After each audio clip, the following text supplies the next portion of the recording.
आदाब, मुनसिफ न्यूज में आपका इस्तकबाल है। मैं हूं आपके साथ सैयद अनवारुल्लाह गौरी। बढ़ते हैं खबरों की तफसील की जानिब, लेकिन इससे पहले एक नजर हेडलाइंस पर। सुर्खियों को पेश करने में ताउन किया है डॉक्टर ऑर्थो ऑयल के साथ साथ डॉक्टर ऑर्थो कैप्सूल्स साथ लेना ना भूलें।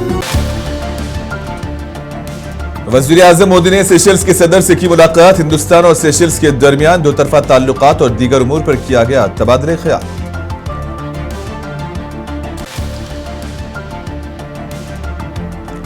वज़ीर आला रेखा गुप्ता ने दिल्ली में हेल्थ केयर सेंटर का किया इफ्तिताह। कहा, हुकूमत का मकसद अवाम को बेहतर और मियारी तिब्बी सहूलियात कराना है फराहम। वज़ीर आला एम के स्टालिन ने Tata Motors Jaguar land rover गाड़ियों की प्रोडक्शन प्लांट का किया इफ्तिताह। कहा, नौजवानों को फराहम होंगे रोजगार के मौके। उत्तराखंड के दोन यूनिवर्सिटी में डॉक्टर नित्यानंद स्वामी की 100 साला यौम पैदाइश पर मुनक्किद किया गया कौमी सेमिनार। वज़ीर आला पुष्कर सिंह धामी ने तकरीब में की शिरकत। अपोजिशन के मुअत्तल अरकान पार्लियामेंट के अहाते में किया गया एहतजाज। अपोजिशन की आवाज को दबाने का लगाया इल्जाम।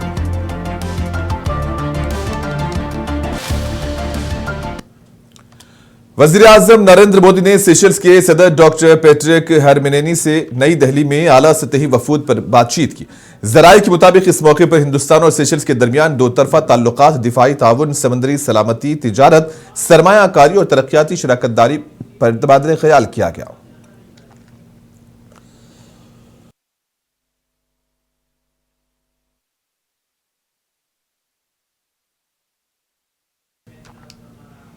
वज़ीर आज़म नरेंद्र मोदी ने परीक्षा पे चर्चा के 9वें एडिशन के दौरान तुलबा के साथ बातचीत की। इस मौके पर वज़ीर आज़म मोदी ने कहा कि हमें सूरत हाल का मुशाहिदा करना चाहिए और उसका बगौर जायजा लेना चाहिए। वज़ीर आज़म ने कहा कि जब आप किसी मसले को अच्छी तरह से समझ लेते हैं तो खुद ब खुद ये एतमाद पैदा हो जाता है कि आप इसका सामना कर सकते हैं। वज़ीर आज़म ने तुलबा से कहा कि इम्तिहानात को खौफ के बजाय एक मौका समझें और मुस्बत सोच के साथ आगे बढ़ें।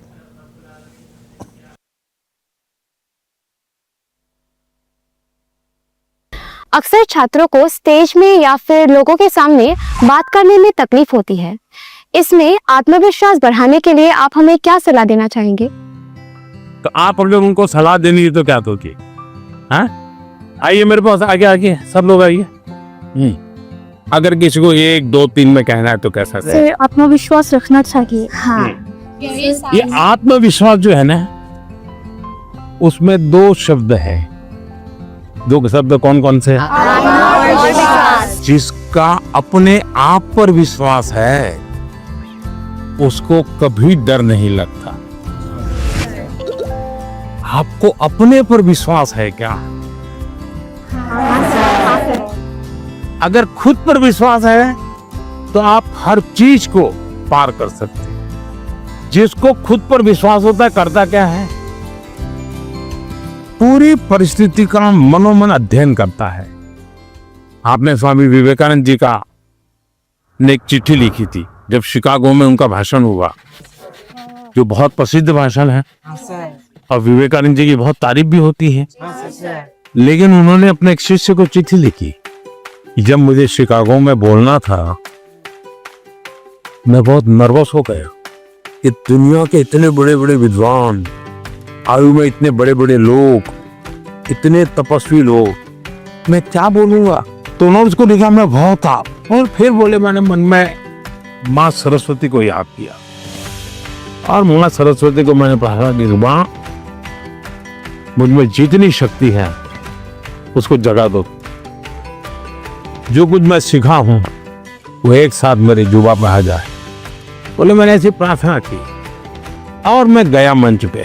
और जब मैंने sisters and brothers of America ऐसा कहता ही 2 मिनट तक तालियां बजती रही। बस वो एक टर्निंग पॉइंट बन गया। विश्वास आ गया। नहीं, मैं सोचता था वैसा मैं नहीं हूं। मेरे क्या सचिन तेंदुलकर कभी 0 से आउट नहीं हुए क्या?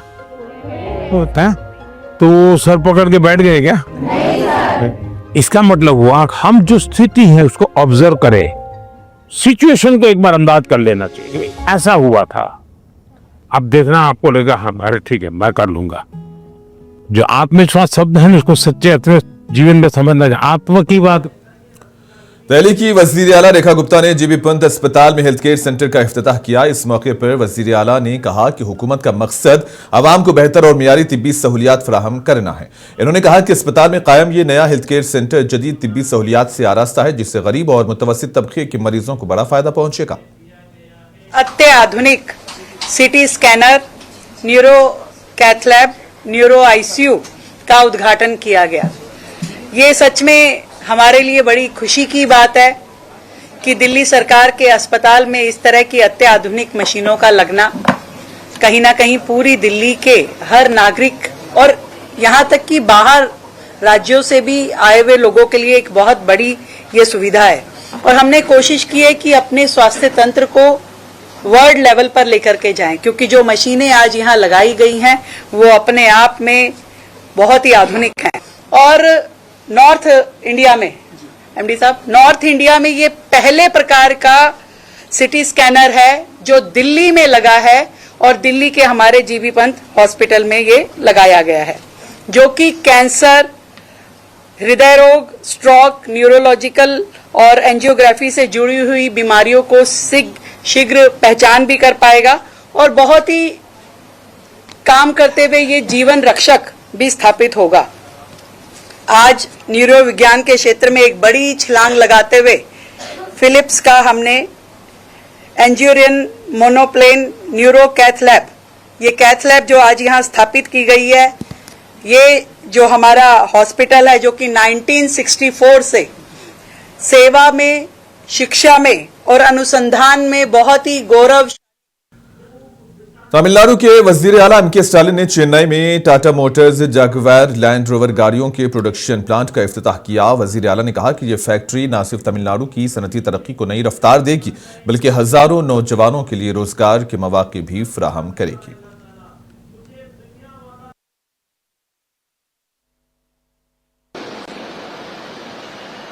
இந்தியாவோட தொழில் முகங்கள்ல முக்கியமானது நம்முடைய டாடா நிறுவனம். ஸ்டீல், ஐடி, ஏர்லைன்ஸ், ஆட்டோமொபைல், நுகர்வோர் பொருட்கள், ஹாஸ்பிட்டாலிட்டி, தொலைத்தொடர்பு, இப்படி பல துறைகளில் தடம் பதிச்சு மிகப்பெரிய சாதனை படைத்திருக்கக்கூடிய குழுமம் தான் நம்முடைய டாடா குழுமம். உலக அளவில் பல்வேறு நாடுகளில் செயல்பட்டு வர இந்திய பன்னாட்டு குழுமமா டாடா நிறுவனம் இருக்கு. டாட்டான்னு சொன்னால அதுக்கு ஒரு பிராண்ட் வேல்யூ உண்டு. அப்படிப்பட்ட டாடா நிறுவனத்துக்கும் தமிழ்நாட்டுக்கும் ஆழமான உறவும் இருக்கு. இந்தியாவோட उत्तराखंड के वजीर आला पुष्कर सिंह धामी ने दोन यूनिवर्सिटी में मुनक्किद किए गए कौमी सेमिनार में शिरकत की। यह सेमिनार डॉक्टर नित्यानंद स्वामी की यौम पैदाइश की 100 साला तकरीबात के मौके पर मुनक्किद किया गया है। इस मौके पर वजीर आला ने कहा कि डॉक्टर नित्यानंद स्वामी ने अपनी जिंदगी समाजी खिदमत, रूहानी बेदारी और कौमी इक़दार के फरोग के लिए वक्फ कर दी थी। उनकी तालीमात आज भी नौजवान नस्ल के लिए मशाले राह हैं। भाइयों बहनों, हम सभी के लिए अत्यंत हर्ष का विषय है कि आज हमारे बीच प्रखर विचारक और अखिल भारतीय ग्राम विकास प्रमुख डॉक्टर दिनेश जी ने बहुत कम शब्दों में गागर में यहाँ पर सागर बनने का काम किया। उनका दीर्घ संगठनात्मक अनुभव है, ग्रामोदय के प्रति समर्पण है और राष्ट्र निर्माण की स्पष्ट दृष्टि से कम आ रहा है।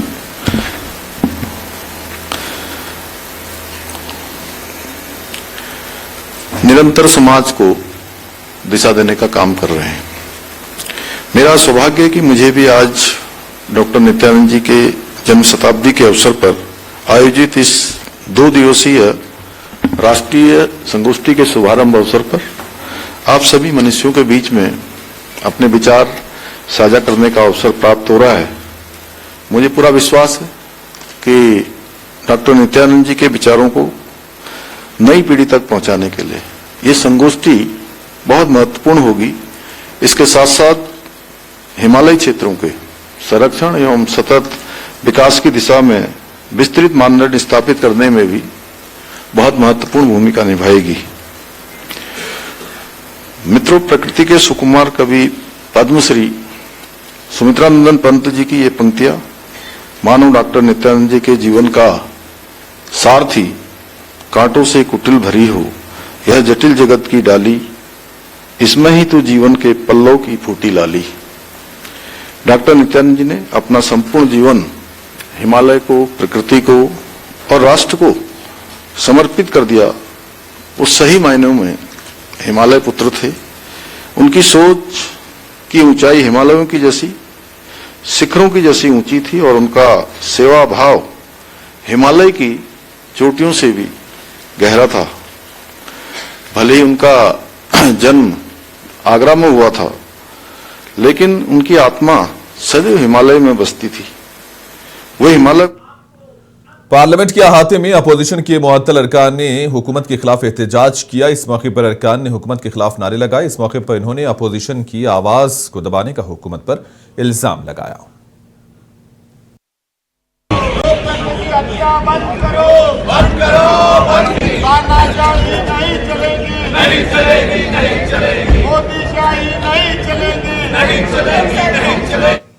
अपोजिशन की जानिब से स्पीकर ओम बिरला के खिलाफ अदम एतमाद की तहरीक लाने के दरमियान कांग्रेस के रुकन पार्लियामेंट शशि थरूर ने रद्द अमल का इजहार किया। इन्होंने कहा कि ऐसा लगता है कि हुकूमत या स्पीकर को पार्लियामेंट चलाने में कोई दिलचस्पी नहीं है। तो बजट पे बोलने के लिए आया था। अभी लग रहा है कि सरकार को या स्पीकर को पार्लियामेंट चलाने की कोई इंटरेस्ट नहीं। तो अभी हम 2 बजे फिर आएंगे, देखेंगे क्या होता है। मुझे राहुल गांधी बोलना चाहते थे लेकिन उनको बोलने नहीं दिया गया। थरूर साहब क्या कहेंगे? जी, राहुल गांधी वो तो बजट के पहले बोलना चाहता था कुछ क्लैरिफिकेशन जो जिस विषय उठाए थे ना कि प्राइम मिनिस्टर के ऊपर आक्रमण करने के लिए तैयार थे हमारे सांसद, उसके लिए तो जवाब देना चाहिए ना। तो वो जवाब देने के बाद बजट डिबेट के लिए हम पूरे कोऑपरेशन करने के लिए। वीर सावरकर को भारत रत्न से नवाजने के बारे में आरएसएस के सरबराह मोहन भागवत के तबसरे पर कांग्रेस के रुकन पार्लियामेंट इमरान मसूद ने कहा कि क्या सावरकर को हिंदुस्तान को तकसीम करने के लिए अवार्ड दिया जाना चाहिए या फिर जेल से लिखे गए माफीनामों पर। सावरकर साहब का जो योगदान था वो सबसे पहले भारत के अंदर जो 2 नेशन थ्योरी थी उसको लॉन्च किया था, जिसको बाद में मुस्लिम लीग ने अडॉप्ट किया। और मुस्लिम लीग ने और इन लोगों ने मिलकर के आपस में सरकारें चलाई। जिस अखंड भारत की ये बात करते हैं उस अखंड भारत का खंड खंड करने का काम तो इन्होंने ही किया था। तो अब इनको इस बात के लिए सम्मान दिया जाए या इनको उन चिट्ठियों के लिए सम्मान दिया जाए जो इन्होंने जेल से लिख करके माफी मांगी थी, अब ये तय करना सरकार का काम। एआईएमआईएम के सदर व हैदराबाद के रुकन पार्लियामेंट बैरिस्टर ओवैसी ने मुनिसिपल इंतखाबात में शादनगर म्यूनिसिपालिटी में इंतखाबी मुहिम चलाई। इस मौके पर इन्होंने मजलिस के उम्मीदवारों को वोट देने की आवाम से अपील की।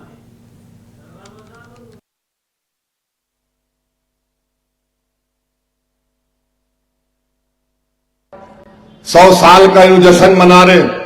पूछो इन आरएसएस वालों से महबूब नगर में कि क्या तुम्हारी ऑर्गेनाइजर मैगजीन में ये नहीं लिखा गया था कि भारत का तिरंगा 3 रंग पर मुश्तमिल है। 3 रंग पर हमारा नेशनल फ्लैग मुश्तमिल है। तो क्या ऑर्गेनाइजर मैगजीन में नहीं लिखा गया कि ये मनहूस निशानी है 3 रंग? पूछो इन लोगों से, लिखा गया था। जब बाबा साहब अंबेडकर ने संविधान और आईन बनाया तो क्या इनके आरएसएस के बड़ों ने नहीं लिखा कि हम इस संविधान को नहीं मानते, मनुस्मृति को मानते हैं? अगर मनुस्मृति की बात यहां पर करना शुरू कर दूं तो सबको रात भर नींद नहीं आएगी। क्या क्या उसमें लिखा गया है? ये आरएसएस का वजूद है, ये आरएसएस का पैगाम है। और आरएसएस बोलती है, क्या बोलती है आरएसएस? उनके सुबह की जो दुआ है, जब वो लोग क्या 90 साल या 95 ईयर्स चड्डी पहन के लट खिलाए, बाद में अचानक याद आया कि चड्डी से बच्चे दिख रहे, पैंट पहन रहे आजकल। अब पैंट पहन के लट फिरा रहे, तो उनकी सुबह की दुआ कैसे शुरू होती? पूछो इन लोगों से, तुम्हारी दुआ का तर्जुमा करके बताओ। उनकी सुबह की दुआ यह है कि इस मुल्क को हिंदू राष्ट्र बना दिया जाए, ये हिंदू नेशन है। ये इनकी लिखा हुआ है इनके किताबों में। आज आप हमारे को बोल रहे हैं। अरे आपका पैगाम आपकी किताबों में, आपकी तकारीर में, ये गोडसे किससे मुतासिर होकर गांधी को गोली मारी? आरएसएस की तालीमात से मुतासिर होकर। बाद में उसके भाई ने कहा कि दोनों भाई हम लोग आरएसएस से वाबस्ता थे। आरएसएस बोलती नहीं थे। ये आरएसएस की तालीमात है। बोले 100 साल। गोलवालकर की किताब है bunch of thoughts. Bunch of thoughts में गोलवालकर ने लिखा कि इस मुल्क के लिए अंदरूनी खतरा मुसलमान और ईसाई और यहां के तालीम याफ्ता लोग इंटेलेक्चुअल हैं। हमको इंटरनल थ्रेट बताया गया है। उनकी किताब में लिखा गोलवालकर ने। दीनदयाल उपाध्याय क्या लिखी? अगर वो बोलना शुरू करूंगा तो फिर बहुत लंबा टाइम हो जाएगा। समाजवादी पार्टी सरबराह अखिलेश यादव ने कहा कि बजट पर बहस होनी चाहिए क्योंकि हुकूमत ने ऐसे फैसले किए हैं जिनसे किसानों के सामने नए सवाल खड़े हो गए हैं। इन्होंने कहा कि अगर अमेरिका से माल आने लगे तो किसान अब क्या करेंगे, चाहे वो छोटी मिकदार में हो या फिर बड़ी मिकदार में। बजट का हलवा जो बना था वो ज्यादा किसको मिला? आज समय यह है कि 18 बढ़ाए के शून्य, 18 बढ़ाए के शून्य, और जो बजट का हलवा बनता है उसका शेयर ज़्यादा किसको मिला है। और बजट पर चर्चा इसलिए होनी चाहिए कि किसान के लिए सब रास्ते खोल दिए हैं। अब किसान करेगा क्या? अगर अमेरिका की चीज़ें आएंगी, कुछ मात्रा में आएँ, ज़्यादा आएँ। कभी भारत ने अपनी अर्थव्यवस्था खोली थी और ये बताया गया था गरीब और किसान की तरक्की होगी और खुशहाली आएगी। जब हम पीछे मुड़ करके देखते हैं, अमीर अमीर हुआ है, गरीब गरीब हुआ है। और जो बातें उस समय कही गई थी जब बाजार खोला जा रहा था, उससे ज़्यादा अर्थव्यवस्था आज खोल दी हमारी। उदाहरण के लिए हमारे जानवर का भी फीड बाहर से आएगा। फिर झांसी में बने हुए ग्रास और फॉडर रिसर्च इंस्टीट्यूट का क्या होगा, जिसका काम ही ये है कि हमारे जो जानवर हैं उनको खाना कैसा अच्छा मिले, फॉडर। तो अब बताइए, सुनने में आया कि एनिमल फीड भी वहाँ से आएगा, सोयाबीन का ऑयल आएगा वहाँ से। हमारे गन्ना किसानों के लिए बताया गया इथेनॉल से आपको खुशहाली तरक्की होगी, अब इथेनॉल भी आएगा। तो ये सब जो बातें हो रही हैं वो ध्यान हटाने के लिए हो रही हैं। ये जहाँ सत्यमेव जयते लिखा है, यहाँ राष्ट्रपिता महात्मा गांधी जी का प्रतिमा थी। राष्ट्रपिता महात्मा गांधी पीछे पहुँचा दिए गए और राष्ट्रपिता महात्मा गांधी जी केवल एक बार मिले इनसे, उसके बाद दोबारा नहीं मिले। हम राष्ट्रपिता महात्मा गांधी समाजवादी। लोकसभा स्पीकर के खिलाफ अपोजिशन की तहरीक अदम एतमाद की मनसूबाबंदी पर स्पीकर रुकने पार्लियामेंट डिंपल यादव ने कहा कि इंडिया ब्लॉक के सीनियर लीडर जो भी फैसला करेंगे अपोजिशन इस पर कायम रहेगी। भी इंडिया ब्लॉक के लीडर्स, बड़े लीडर्स डिसाइड करेंगे। आई थिंक सारे opposition parties will stick to it. हम लगातार ये देखने को मिला है इस तरह से जब से भारतीय जनता पार्टी आई है, हल्का फुल्का स्पीकर्स लोग अलाइन करते हैं सत्ता पक्ष के साथ, लेकिन देखा गया है कि बार बार माइक ऑफ कर देना और जो सत्ता में लोग बैठे उनकी जो भाषा का प्रयोग करें, तभी कभी माइक ऑफ नहीं होता है, कभी एक्सपेंज नहीं होती उनकी बातें। लेकिन विपक्षी दलों के नेताओं का स्पीकर ऑफ किया जाता है, सांसदों का स्पीकर ऑफ किया जाता है। तो ये अगर नो कॉन्फिडेंस मोशन लाने का अगर है तो मुझे लगता है इंडिया। वज़ीर आला हेमंत बिस्वा शर्मा के बयान पर कांग्रेस के रुकने पार्लियामेंट इमरान प्रताप गढ़ी ने कहा कि आसाम हुकूमत की जानिब से तश्कील दी गई SIT क्या कर रही है। उन्होंने कहा कि क्या हेमंत बिस्वा शर्मा क्या सिर्फ प्रेस कॉन्फ्रेंस करेंगे? अगर हुकूमत के पास वाकई कोई सबूत मौजूद है तो वो इसे अवाम के सामने पेश करे। उन्होंने कहा कि इल्जामात और जवाबी इल्जामात का ये खेल महज इंतखाबी फायदे के लिए खेला जा रहा है। इमरान प्रताप गढ़ी ने कहा कि आसाम के अवाम और गौरव गोगोई हेमंत बिस्वा शर्मा को आने वाले दिनों में इख्तिदार से बेदखल करेंगे। जो SIT गठित की है असम सरकार ने, वो SIT क्या कर रही है? सिर्फ प्रेस कॉन्फ्रेंस करेंगे हेमंत बिस्वा शर्मा, या अगर एविडेंस है तो पेश करें ना। ये जो आरोप प्रत्यारोप का खेल है, इसको हम समझते हैं चुनावी फायदे के लिए, जिस तरह हेमंत बिस्वा शर्मा कर रहे हैं। जब कांग्रेस में थे तो जो भाषा बोलते थे वो भी देश के सामने है, और आज जो भाजपा में है तो जो भाषा बोल रहे हैं वो भी देश के सामने है। तो असम को बहकाना और गुमराह करना बंद करें। मुख्यमंत्री असम को ये मालूम है कि आने वाले दिनों में कांग्रेस उन्हें सत्ता से बाहर करने जा रही है और गौरव गोगोई उनके लिए सबसे बड़ा चैलेंज है, तो कोई और मुद्दा उनके पास नहीं है, तो फालतू का एक मुद्दा लेकर के आए हैं। गौरव गोगोई कांग्रेस के सीनियर लीडर और साबिक वजीर आला हरीश रावत ने अंकित भंडारी कत्ल केस में सुप्रीम कोर्ट की निगरानी में सीबीआई जांच कराने पर जोर दिया है। उन्होंने कहा है कि इस मामले में वीआईपीज के खिलाफ भी नामजद रिपोर्ट होनी चाहिए। हरीश रावत ने रवनीत सिंह बिट्टू के मामले में लोकसभा में अपोजिशन लीडर राहुल गांधी के रिमार्क्स का जवाब दिया। महामहिम राष्ट्रपति से अनुरोध किया गया है कि सीबीआई करे जांच, मगर सुप्रीम कोर्ट की देखरेख में करे, उनकी निगरानी में करे। और दूसरा जो है वीआईपीज के खिलाफ नामजद रिपोर्ट होनी चाहिए, नामजद होना चाहिए, और जो साक्ष्य नष्ट किए गए हैं उसकी भी जांच होनी चाहिए। और लोगों का मानना है, जो पंचायत ने कहा कि जो इस समय कंप्लेंट है, वो कंप्लेंट जिस व्यक्ति से करवाई गई है वो व्यक्ति, उसकी कोई लोकल स्टैंड आई नहीं है, कोई उसके कोई वो बनता नहीं है कि उनसे उनकी कंप्लेंट ली जाए। उसको लोगों ने कहा है, पंचायत ने कहा कि वो स्टेट स्पॉन्सर्ड कंप्लेंट है और स्टेट स्पॉन्सर्ड कंप्लेंट में न्याय की आशा नहीं की जा रही है। लोगों ने कहा कि ऐसा लगता है कि अंकिता के इसको फिर से गड्ढे में गाड़ने की, उसको समाप्त करने की साजिश हो रही है।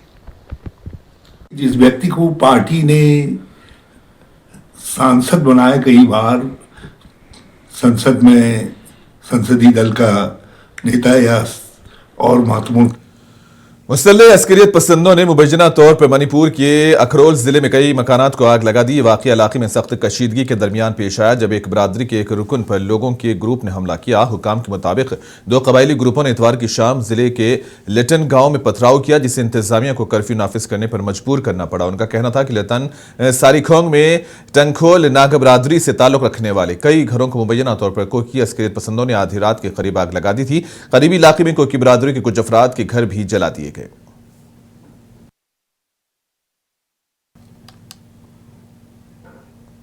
हिंदुस्तानी अंडर 19 क्रिकेट टीम के खिलाड़ी खिलन पटेल गुजरात में अपने आबाई शहर अरावली वापस पहुंचे तो उनका मुकामी अवाम ने शानदार इस्तकबाल किया। इस मौके पर खिलन ने कहा कि इस पूरे सफर में बहुत से लोगों ने मेरा साथ दिया।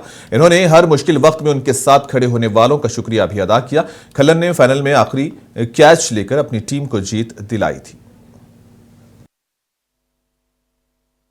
બહુ સારું લાગી રહ્યું છે કે આખા મોડાસાએ અમારું સ્વાગત કર્યું છે અને અમારા દેશ માટે અમે ટ્રોફી લાવવા માટે બહુ જ સારું લાગી રહ્યું છે અમને કે અમને ચાન્સ મળ્યો કે દેશ માટે કંઈક કરીએ અને અમે ટ્રોફી લાવ્યા તો બહુ સારું લાગી રહ્યું છે। અહીંયા સુધી પહોંચવામાં તમારી સફર કેવી રહી?